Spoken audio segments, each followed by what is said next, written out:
So, set 8, Reign of Jafar has pretty much all been revealed, and with that, some pretty insane card combinations that can really take some outlying decks and even some rogue decks up into that Tier 1 status. So we're going to be looking into what are the top 5 decks that could be Tier 1 in set 8. All of that and more starting right now.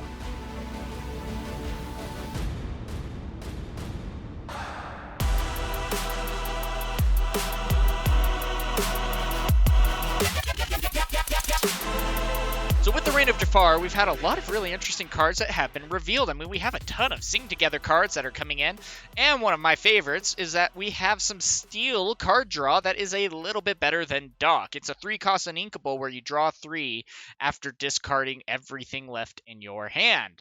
So it's going to be interesting to see how this continues to develop. I mean, honestly, I'm going to be saying this first and foremost. I think Blural is going to be a very intimidating deck this next set, but there's still a lot of things to actually be looking at, especially as this continues to develop. We only have a couple more cards that we are going to be looking at that are yet to be released, and so it's going to be interesting to see how all of that is going to unwind, especially as this game continues to change, and especially as we go into Fables as well. This is going to be a very quickly changing game, and some of the cards that are revealed so far are going to be giving us a little bit of a prelude into what might be actually being reprinted, or more importantly, not reprinted when Fables comes to be. So, with that being said, though, we are going to be hopping into this, which is going to be really interesting because it is going to be some Jafar that, of course, is going to be first on our list. Now, of course, Jafar has always kind of been an outlier, a rogue deck, if you will, that hasn't necessarily been able to see a lot of play. But then when you see Zan coming in with it and winning a pretty big tournament with the deck as well, you see that it actually does have some good potential. Now, with that as well, the whole new world and everything like that is a little bit easy to counter, especially against steel decks. But the biggest thing that we were lacking was a bit more of our illusions. We only had 3 illusions revealed last set, and so now it looks like we've gone all in on the illusions, which is going to be really interesting to be able to see. Now, first and foremost, of course, this Jafar card over here is just absolute insanity. It's a 4/4 questing for 3 for a 5-cost uninkable, though. But that doesn't deter us really at all because of the effect, and it's whenever this character quests, you may draw a card, then choose and discard a card. If it's an illusion character that you discarded this way, you may play that character for free. That's pretty good. I mean, just going to say straight and foremost, we have a lot of really good illusions that are going to be out there. Giant Cobra, first and foremost, is going to be one of the more notorious ones because you can go ahead and play it, discard a card when it comes into play, and then gain 2 lore. Iago is going to be a really big influence on this, and I honestly, I cannot wait for this Jafar card to break into this. Now, of course, we still have Zeus, we have Strength of a Raging Fire, a lot of cards that can actually go out and counter Jafar. For now, at least. It's yet to be seen if, we might be able to see Jafar be countered a little bit further with more cards. I mean, we saw, for example, a lot of Amethyst cards that can actually stop you from, being able to ready at the start of the turn and things of that nature as well. So there's a lot of interesting things that can start going on. But still, this Jafar card, if it can go off, can absolutely just run away with the game and can get some absolute insanity going with these characters. I mean, first and foremost, the Abu is going to be a little bit crazy as well. I mean, you see that whenever this character quests, you can select a chosen character on the other side of the field, your opponent's board, and gain lore equal to that as well. So, I mean, if they're playing a Jafar deck, for example, and you can go ahead and select Abu, and select Jafar in that case and gain 4 lore in a turn, which can be absolute insanity. Now, Scarabs, for example, is a really good one as well. I mean, the cost is a little bit high, let's be real, but I mean, it's at the same time, being able to pay 2 and exert it to go ahead and return an illusion character from your discard to your hand is going to be absolute insanity there as well. I mean, you're just going to be able to cycle things, and this is something that's kind of new to the game. We haven't necessarily seen a lot of cards that dive back into the banish and get it back into your hand. This is the first first time that we've really been able to see that. So it's really interesting then that we are also seeing this come into play for illusions. And I think this is one of the better ones for illusions, just because they are able to be targeted by actions and be removed that way. So it's going to be interesting to see how that develops. But still, even though you do have to pay too, late game with Scarab and things of that nature, if you're going to dig in, you're going to be utilizing the card, so it's going to be a really good matchup for you as well. And then, of course, Genie and Iago are still going to be one of your biggest cards. Even just the evasive of Genie is going to be really good. You're going to be seeing Brawl circulating out come Fables as well, which means Genie's going to have even less ways to being taken out. And that's going to be the biggest thing. It's one of the hardest parts with Genie, because if he is taken out as soon as he comes in, then that can really slow you down, because you're basically paying to draw a card. You're not getting a lot out of it. But at the same time, if even Genie can quest for once, and you get 2 lore closer to winning the game, that's going to be a game changer, plain and simple. And so in Iago, being a 4/6 for 4, and if you have the Peter Pan that is able to give him rush as well, you can just swing in and take something out that is absolutely going to be devastating your board, and your opponent just won't see it coming, which is going to be really interesting to be able to see.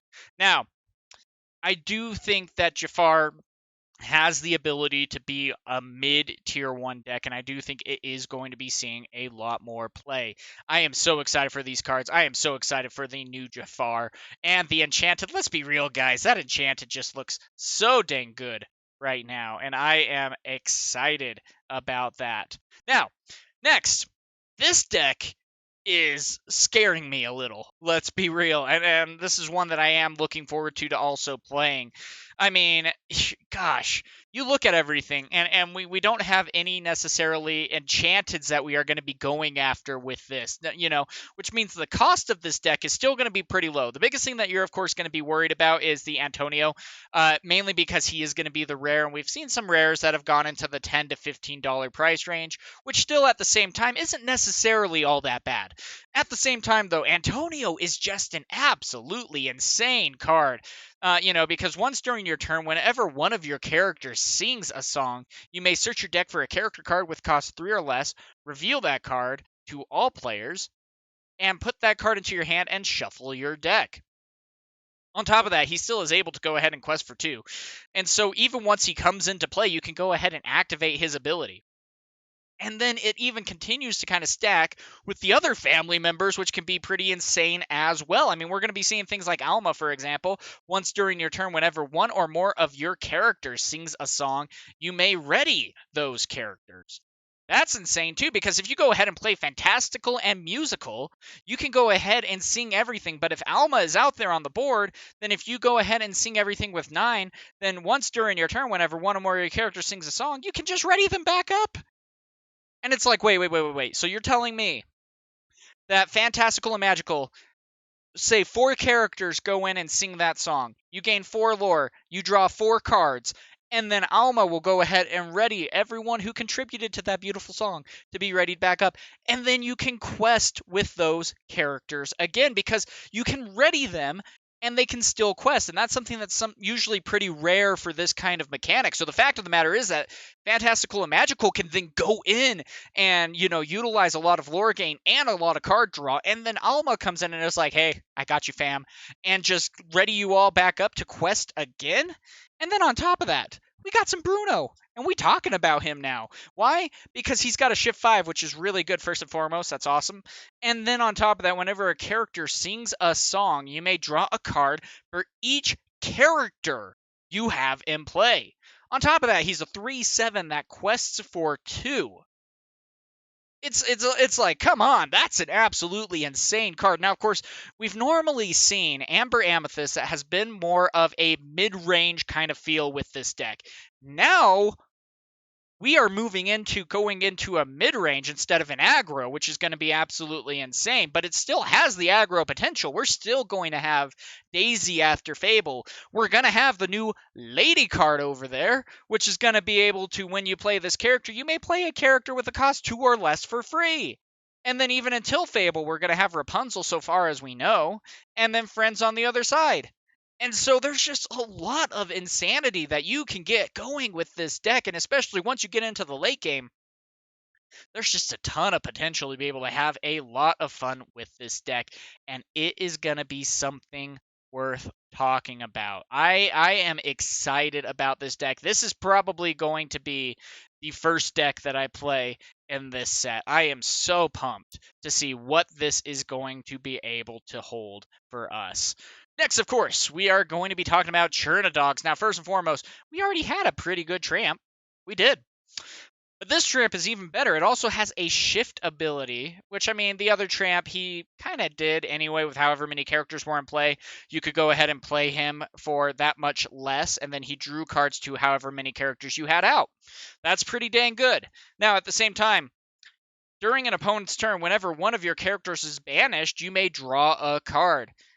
This is already an aggro deck, which is pretty crazy. And the fact of the matter is, now you're actually making it to where Tramp can come in come turn 4, and then on top of that, he's a 2/8, so he can really only be brawled.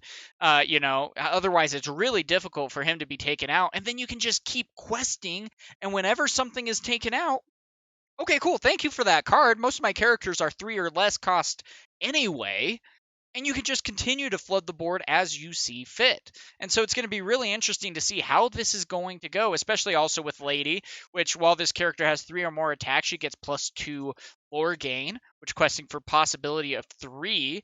And then, and that's with any character that you play, you gain 1 attack. And then the Tramp is also really good as well, because when you play this character, chosen character gains ward until the start of your next turn. So even still, you could go ahead and play Tramp and protect something that you absolutely want to stay out onto the board. And then after that, you, of course, can go ahead and shift in. So you could even target, himself. Give himself ward so that you know for sure that you can get your Tramp in on turn 4. Now, of course, it's only on an opponent's turn whenever one of your characters is banished, but at the same time, it's more of a let's wait and see. That's going to be something that's really intense as well. Go ahead and quest for a lot of crazy cards. Go ahead and quest with a lot of crazy characters. You're going to be able to reflood the board. You're going to be able to get a lot of crazy things going your way. Chernabog is going to be going out of play, but necessarily I don't even think Chernabog is going to be seeing play in this next set. Not at all. I think actually he's going to be moving towards the wayside because there's just so many good cards that you would rather be playing than the Chernabog, even though he is a 9/9 that can also quest for 3. And so it's going to be really interesting to see what Chernadogs is able to do this next set. Now, Blurple has slid into the DMs of this meta. Now, of course, we saw at the end of set 7 that Blurple was kind of making its way in, but wasn't quite finding itself just yet. It was struggling, and that's definitely to be sure about that. But at the same time, still, we have a lot of support that is just absolute mayhem here that we can be anticipating. Now, I am absolutely in love, first off, with the artwork of these cards, but then also what they can do. I mean, first off, I love the color and everything that they have on these. Blurple is one of my favorites, and now it is looking great. And so here's the question, though. Do we call it Blue or Plu or Blurple? Let's be real. I'm going to call it Blurple personally. That's how I learned it as. But Clue might be catching on. We'll see. But with that being said, Into the Unknown is absolutely insane. It's a song. And with that, you can put chosen exerted character into their player's inkwell face down and exerted, which is just absolutely insane. And then on top of that, you also have Ice Spikes, where when you play this item, exert chosen opposing character. And then you can pay 1 and exert it, and you can exert chosen opposing item, and it can't ready at the start of its next turn. And so this is going to be interesting. More so, you're going to be using this to kind of exert a very dangerous character that you might be worried about here. But at the same time, it's not going to necessarily be a big play. There's still a couple of items that you're not necessarily going to be worried about. This would be a good card to be combating against, the the Jafar's decks as well, which is going to be really interesting. Being able to stop Lamp, for example, being able to start or not stop Lamp, the other item as well. And so it's going to be really interesting to see. Then on top of that, we got some really interesting cards as well. We have an action that got revealed as well that was made after I made the slideshow, and it is They Never Come Back.